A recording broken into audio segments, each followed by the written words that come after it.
ये कांग्रेस पार्टी आरक्षण का कब से समर्थक हो गई? हम पिछड़ा वर्ग से आते हैं, ओबीसी है। हम चौधरी चरण सिंह जी के नेतृत्व में भी काम किया है और सबसे अधिक हमारे श्रद्धा पुरुष जननायक कर्पूरी ठाकुर जी, जिनको इस सरकार ने ही भारत रत्न देने का काम किया, उनके नेतृत्व में काम किया है।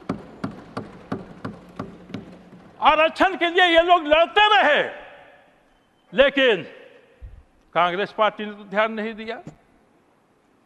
अंग्रेजों के जमाने में भी पिछड़े वर्गों के लिए कुछ सुविधाएं थी शिक्षा विभाग में, और 1951 में एक राज्यवार सूची बनी थी जिसमें पिछड़े जातियों को कुछ चिन्हित किया गया था। 1951 की बात है, तो बहुत रफ था वो, और शिक्षा में कुछ सुविधाएं और छात्रवृत्ति वगैरह दी जाती थी।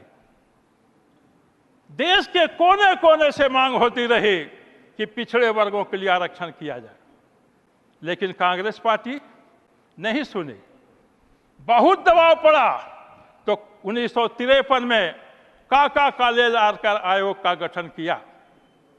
1955 में काका कालेलकर आयोग ने रिपोर्ट जारी कर दी, और आज जो कांग्रेस पार्टी के नेता जो उस सदन में प्रतिपक्ष के नेता हैं, कहते हैं कि सेक्रेटरी रैंक में ओबीसी के नहीं हैं। ये तो जवाब उन्हीं को देना चाहिए कि जब काका कालेलकर की अनुशंसा थी कि क्लास फर्स्ट एंड क्लास 2 में 33% आरक्षण ओबीसी को हो और क्लास 3 एंड क्लास 4 में 40% आरक्षण हो, तो नेहरू जी ने आरक्षण क्यों नहीं लागू किया? उन्होंने 1962-63 में राज्य के मुख्यमंत्रियों को क्यों पत्र लिख करके मना कर दिया कि इस आधार पर आरक्षण नहीं किया जाना चाहिए? आगे आइए, जब जनता पार्टी की सरकार बनी, जिसमें हमारी भारतीय जनता पार्टी की तत्कालीन रूप जनसंघ भी शामिल था, तो उस सरकार ने 1978 में बीपी मंडल आयोग बनाया। 1980 में मंडल आयोग ने अपना रिपोर्ट भी सौंप दिया।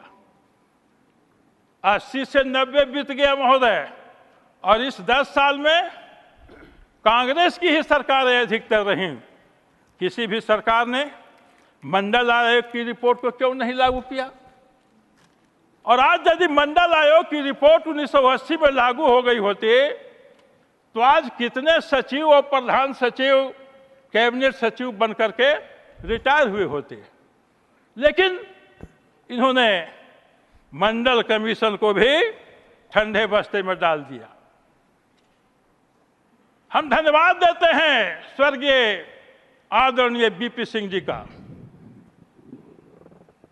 और उस सरकार को तत्कालीन भारतीय जनता पार्टी का भी समर्थन था कि हमारे समर्थन के चल रही सरकार बीपी सिंह की सरकार ने ही मंडल कमीशन को लागू किया। और जब मंडल कमीशन लागू हुआ, देश में पक्ष और प्रतिपक्ष में माहौल बना, तो संसद में बहस हुआ। आज के नेता प्रतिपक्ष लोकसभा के पिता और तत्कालीन नेता प्रतिपक्ष ने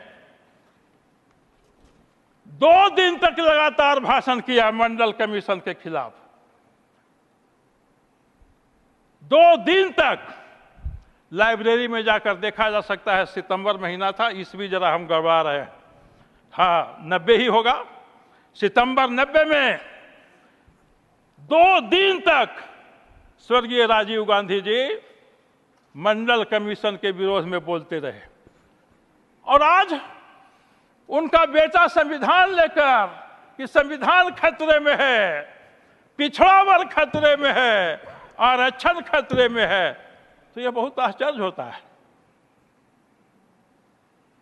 भारतीय जनता पार्टी सामाजिक न्याय की सबसे बड़ी पार्टी है।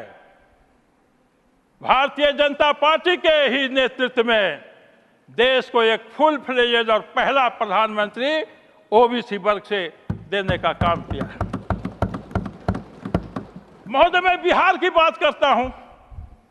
भारतीय जनता पार्टी ओबीसी के प्रति कितनी प्रतिबद्ध है कि हमारे दो उप मुख्यमंत्री पहली सरकार में दोनों ओबीसी के थे। अभी भी एक ओबीसी का ही उप मुख्यमंत्री हैं, ओबीसी का ही प्रदेश अध्यक्ष हैं, और अभी 2 सीट भारतीय जनता पार्टी को मिला राज्यसभा में भेजने का। तो एक मैं ओबीसी का, ओबीसी में भी ईबीसी, एक्सट्रीमली बैकवर्ड, और यहां अगर बैठी होंगी डॉक्टर धर्मशीला गुप्ता, दोनों अति पिछड़े जातियों को बीजेपी ने भेजा। यह सामाजिक न्याय है। 2006 में जब भारतीय जनता पार्टी और जनता दल यू की सरकार बनी तो पंचायतों में आरक्षण हुआ। उस आरक्षण व्यवस्था भी भारतीय जनता पार्टी के ही समर्थन से ये लागू हुआ। माननीय भीम जी, आपका समय खत्म हो चुका है। तो खत्म हो गया महोदय, तो मैं भाषण भी खत्म करूंगा, लेकिन आज पहला है तो पूरा बोलने का अवसर दिया जाए, और नहीं तो 21 मिनट हो चुका है। ओके, तो महोदय 20 मिनट्स इट्स कंप्लीटेड, 21 मिनट। कहने का आशय यह है कि सबका जी कंक्लूड नाउ आप। तो इन्हीं शब्दों के साथ हम अपना बात को यहीं समाप्त करते हैं, और जो प्रस्ताव आया है उसका समर्थन करते हुए बहुत बहुत धन्यवाद। धन्यवाद माननीय डॉक्टर भीम सिंह जी। माननीय श्री